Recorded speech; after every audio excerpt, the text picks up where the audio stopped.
Žinios apie pirmuosius vargonus Lietuvos didžiojoje kunigaikštystėje labai menkos. Kaip sako tyrėjai, iki pat 16 amžiaus apie vargonų naudojimą beveik nežinoma. Vargonų atsiradimas siejamas su krikščioniškos kultūros plitimu, nes vargonai visų pirma buvo statomi bažnyčiose. Pirmasis Vilniaus vargonininkas, paminėtas istoriniuose šaltiniuose, yra Vilniaus pranciškonų vargonininkas Petras. Ne kiekvienoje bažnyčioje 16 amžiuje buvo vargonai, bet daugelio vienuolynų bažnyčių ir katedros mišiose jau nuolat buvo pritariama vargonais. Įdomu tai, kad ankstyviausias klaviakordas aptinkamas net ne bažnyčioje, o didiko dvare. Vargonai iš tikrųjų buvo išrasti dar prieš Kristų. Tai yra keli amžiai prieš Kristų. Pats mechanizmas, jis dabar jau galbūt šiek tiek kitoks, bet pats principas išliko tas pats. Tačiau su krikščionybė reikia visiškai pritarti, kad vargonai išplito labiausiai ir būtent krikščioniška kultūra prisidėjo labiausiai prie vargonų išplitimo apskritai vakarų pasaulyje.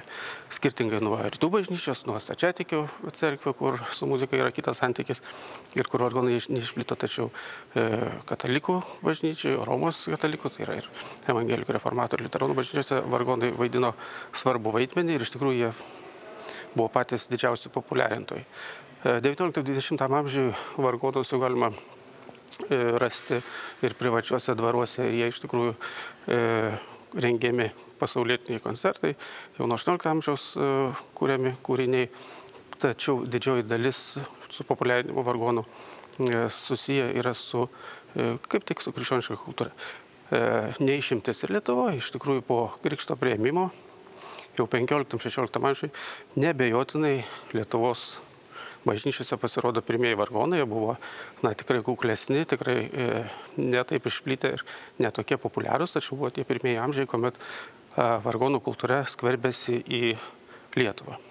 Kaip simboliškai galima paminėti, kad pirmas vargonų paminėjimas yra nešiojami portatyviniai vargonėliai, buvo dovanoti kryžiuočio ordino magistro Vytauto žmonai Onai ir iš tikrųjų su tuo siejasi irgi tos vargonų tradicijos plėtimas ir diegimas Lietuvoje, kadangi valdovai prisidėjo labai stipriai prie vargonų statymo ir būtent jų statytose katedrose arba jų funduotose bažnyčiose visų pirma atsirasdavo vargonai. Kitas dalykas, mes žinom tokį faktą, 15 amžiaus vidury paminėtas Vilniuje esantis pranciškonas brolis vargonininkas, kas irgi rodo, kad vargonai buvo naudojami tuo metu pranciškonų bažnyčiai ir tai siejamas su kita tradicija, tai yra vargonų diegimu vienuolynuose.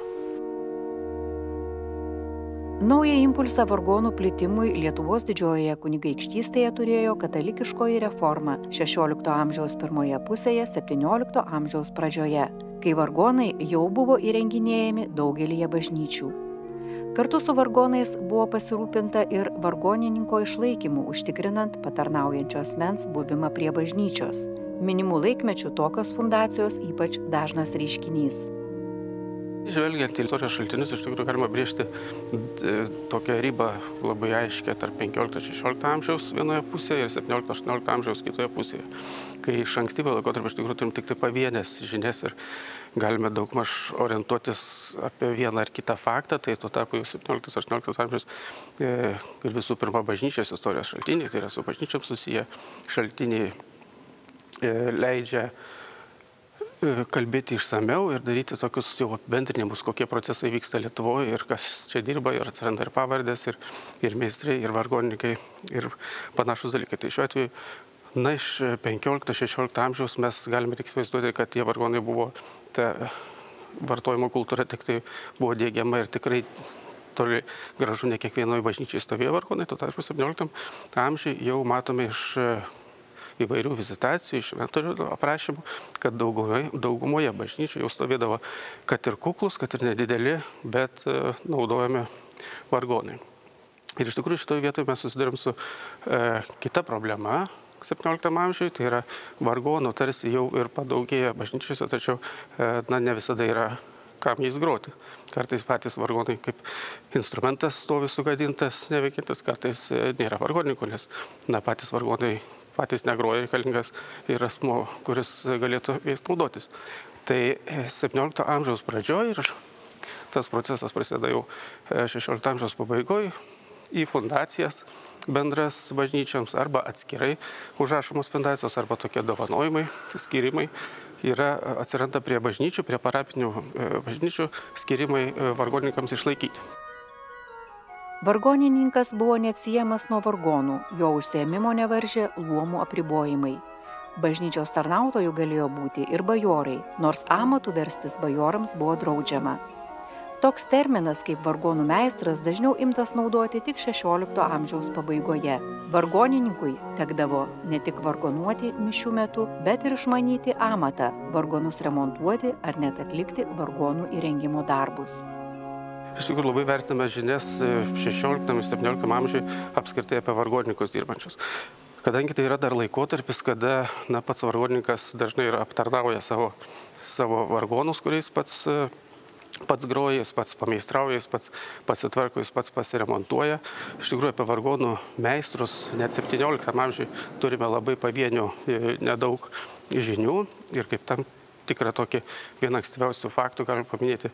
1504 metais Vilniaus vyskupas tokiam vargonininkui Janui Tynichui, dirbančiai Vilniuje katedroje, suteikė dovanojimais, ten suteikė žemės tam, kad jisai galėtų čia išsilaikyti, gyventi ir dirbti, tačiau kaip įpareigojimą jam nurodė, kad jisai pats savo sukonstruotus vargonus turi pats prižiūrėti, pats jais groti ir reikalui esant remontuoti. Tai tokia schema iš tikrųjų dar sutinkama visą XVI-XVII amžių, kadangi tokių keliaujančių ir labai paplitusių žinomų vargonų meistrų dar nėra. Tuo tarpu XVIII amžius jau kaip tik tai išsiskiria žinutėmis, kad neretai parapijų klebonai, norėdami pasiremontuoti savo vargonus, kviečiasi jau konkretų profesionalų vargonų meistrą, kai dažnai tai būna keliaujantis iš vieno regiono į kitą ir tuo jau pasirodo tas didelis skirtumas tarp XVII ir XVIII amžiaus vargonininko ir vargonų meistro.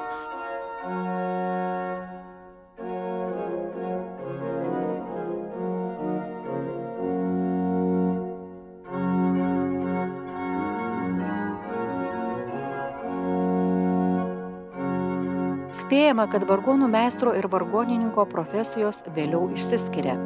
Vargonininkas visų pirma buvo susaistytas su konkrečiais vargonais ir nuolatinė vieta, o vargonų meistras keliaujantis ir muzikinio instrumento remonto ar įrengimo užsakymų ieškantis, ar bent jau nuo jų priklausantis amatininkas.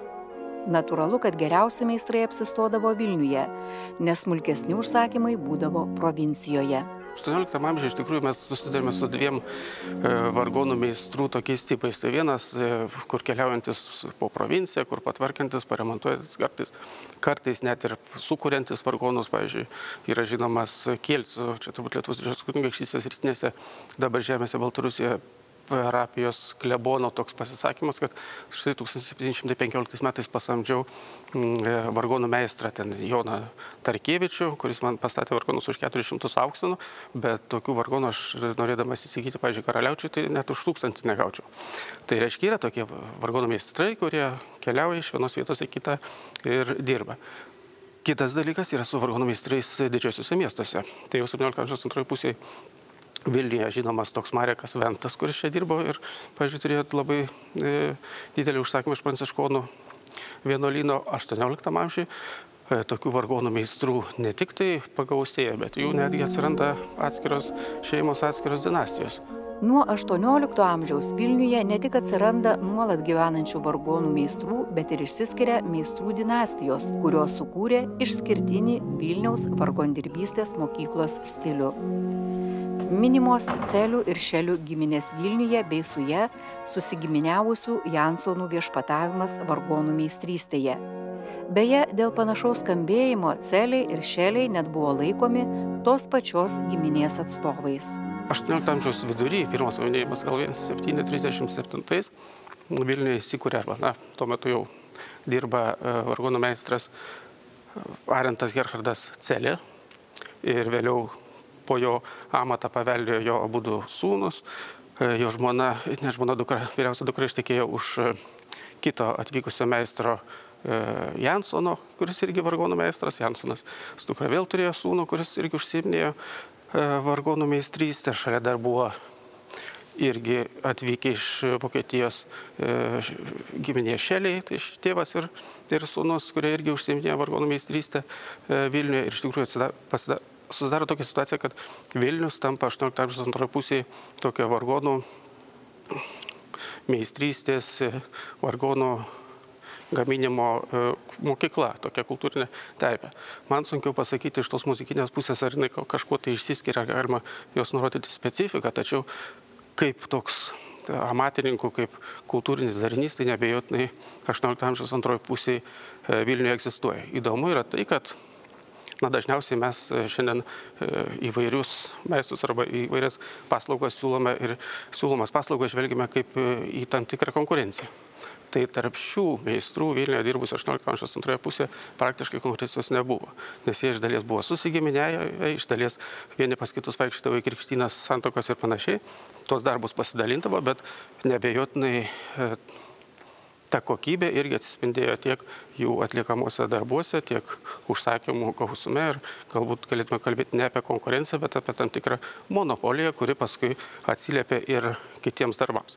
Vilniuje 18 amžiaus antroje pusėje vykdyti užsakymai, čia šiuo atveju kalbam ne tik tai apie Celę, Jansonus, Šelius, taip pat apie Kasparinį, kuris atvyko čia, atliko bent kelis užsakymus Lietuvoje labai aukšto lygio vargonų meistras ir būtent šitie užsakymai padėjo pamatus, kad paskui 19 amžiaus pirmoje pusėje jau ir Lietuvos provincinėse bažnyčiose statomi iš tikrųjų labai tokie, sakykime, padorūs, pakankamai dideli, gerai dirbantis ir pavyzdiniai vargonai. Galima spėti, kad dauguma vietinės kilmės meistrų užsakymų ieškodavo ir provincijoje, kur vargonų įrengimas buvo mažiau dokumentuotas arba tie dokumentai neišlikę dėl tam tikrų priežasčių. Deja, retai pasitaiko tyrėjams aptikti ant istorinių vargonų meistro paliktą įrašą, liudijantį jo autorystę. Man teko važiuoti ir tirti didžiąją dalį Lietuvos vargonų. Atvažiavus į bažnyčią krinta akis vargono architektūra, stilistika. Ir dažnai galima pagal vargono fasadą, pagal klaviatūrą, pagal vamzdyną nuspėti, numanyti, koks tai meistras.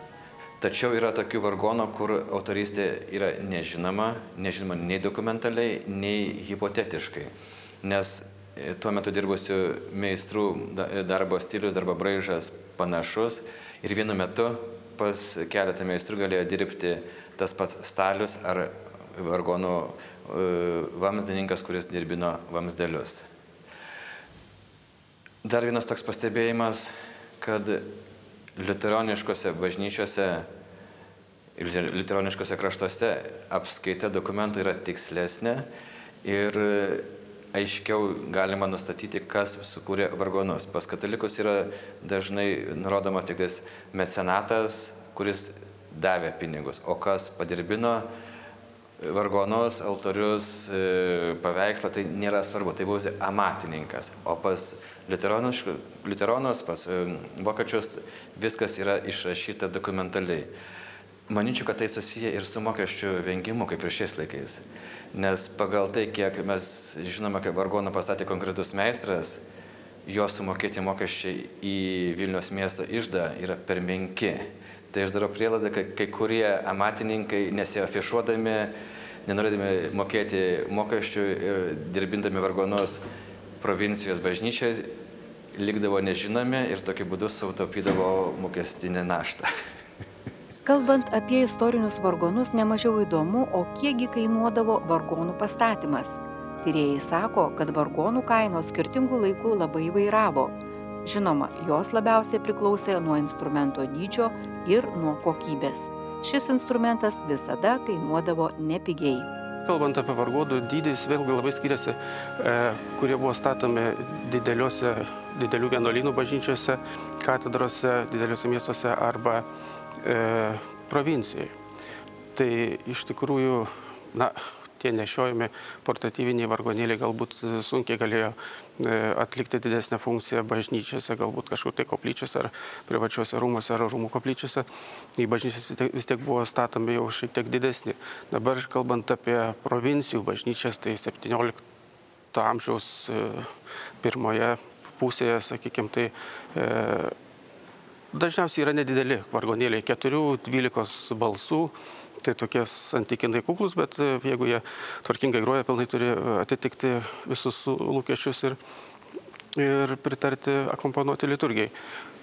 Vėliau jie, aišku, didėja, tai yra dideli pozityvai, o 18 amžiuje jau dažnai ir 2 manualų vargonai statomi, bet dažniausiai didesniuose miestuose.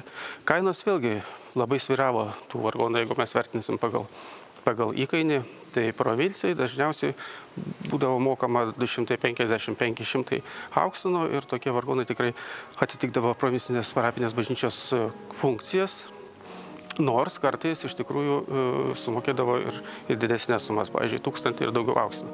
Reikia prisiminti, kad statant vargonus iš tikrųjų dirbdavo ir svarbus būdavo ne tik vargono meistras. Tai vargono meistras sukonstruoja patį instrumentą, tačiau tą instrumentą į dėžę turi įtaisyti stalius. Tai čia jau atsiranda dar vienas meistras. Jeigu norima, kad tie vargonai džiugintų ne tik tai savo garsu, bet ir vaizdu, tai tada kviečiamas drožėjas, kuris vėlgi tą dėžę papuošia, dekoruoja, padrožinėja, suteikia ten papildomus sparnus ir panašiai. Tai jeigu nori, kad dar gražiau atrodytų, kviečiamas dažytojas arba tapytojas, kuris dar nudažo ir paauksuoja. Tai automatiškai tos kainos irgi gali išsiplėsti mažiausiai 2-gubai. Ar yra atminties institucijų fonduose rankraščių atskleidžiančių, kokie kūriniai buvo atliekami vargonais, kokia liturginė muzika skambėjo bažnyčių erdvėse? Vienas iš tokių itin retai aptinkamų dokumentų, patekęs kartu su Žemaitijos seminarijos fondu, yra saugomas Nacionalinėje Martyno Mažvydo bibliotekoje. Jis vadinamas Kražių vargonininko sąsiuvinis. Neišlikę ant raštinio lapo, todėl irgi netekę esam kažkokios tikrai svarbios informacijos. Tačiau, kadangi jis rastas toje vietovėje, tai ir susietas su kražiais. O dar žinome, kad kražiai tuo metu 17 amžiuje buvo labai svarbus Žemaitijos kultūros, istorijos centras, kadangi ten buvo jėzuitų kolegija. Taip pat dar susiję irgi manoma, jau daroma prielaida, kad susiję ir su Jono Karolio Chodkevičiaus veikla, kuris mecenavo, fundavo ir kolegijos statybą, ar paskui vėliau bažnyčios statybą, taigi rėmė ir kultūrinius tam tikrus reiškinius, jam tas rūpėjo. Tai irgi daroma prielaida, kad irgi, kai buvo statoma bažnyčia, atsikvietė ir vargonininką, arba ar keletą vargonininkų, kurie jau buvo tikrai išprusę ir suprato šitą muzikos meną. Kražių vargonininko gaidų sąsiuvinis – tai mišių fragmentai, pratimai, atskiri kūriniai, vienas seniausių išlikusių instrumentinės muzikos pavyzdžių, priklausęs Kražių kolegijai ar jos bažnyčiai. Jis reprezentuoja 17 amžiaus vargonininko natų rinkinį. Vargonininko sąsiuvinis tarsi turi 2 dalis ir viena dalis yra tokia labiau meniškesnė, kuri jau yra pateikiama europinėje klavyrinės itališkos muzikos pavyzdžiai skirti vargonams, o antroji dalis tokia kaip mokomoji, labai daug yra įvairių pavyzdžių. Tačiau irgi suprantama iš tų pateiktų ar ištraukų, ar tam tikrų kūrinėlių, suprantama, kad jis irgi buvo naudojamas ir mišiose. Tai žodžiu, savotiškai toks yra kompendiumas, kaip čia mišinys visko, kad ir buvo naudojama ir mišiose, ir pasipraktikuoti, parepetuoti. Nacionalinėje Martyno Mažvydo bibliotekoje saugomas Kražių vargonininko sąsiuvinis 2023 metais pripažintas nacionalinės reikšmės UNESCO dokumentinio paveldo objektu. Įdomu tai, kad didžioji Kražių vargonininko sąsiuvinio dalis buvo pildoma nežinomo vargonininko. Dokumente randamos tik 2 pavardės – cistersų vienuolio, galbūt net viso rankraščio sudarytojo, Adomo iš Vangroveso ir Bazos karališkosios kapelos nario, vargonininko italų kompozitoriaus Vincento Bertalucci pavardės.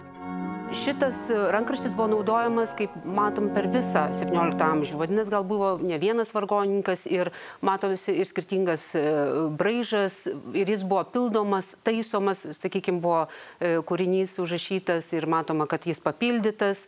Tai žodžiu, tai buvo ne vieno žmogaus rankraštis ir jis tikrai buvo naudojamas per visą amžių. Ir dar kodėl daroma tokia prielaida, kadangi, kai buvo įprasta senose knygose, rankraščiuose, daugelis šių dokumentų naudojami buvo kaip užrašai kitiem reikalam pažymėti, ar savo kažkokiam gyvenimo įvykiam, ar net ir kažkokiam sąskaitom. Tai ir šitame rankraštyje aptinkama pačioje pradžioje 1681-1686 metų įrašai, kur yra fiksuojama, kad pasiskolino, gal vargonininkas pats susirašė, kad iš kažkokio ūkininko pavardė pažymėta pasiskolino javų, gal pirko javų, paskui grąžino skolą. Na, žodžiu, tokie ūkiniai užrašai. Ir tos datos yra 17 amžiaus pabaigos, taigi matom, iš to darom prielaidą, kad jis tikrai buvo visą 17 amžių naudojamas. Visos archyviniuose dokumentuose surankiotos žinios apie vargonininkus, jų gyvenamą aplinką, atliekamą muziką, sukurtus vargonus ne tik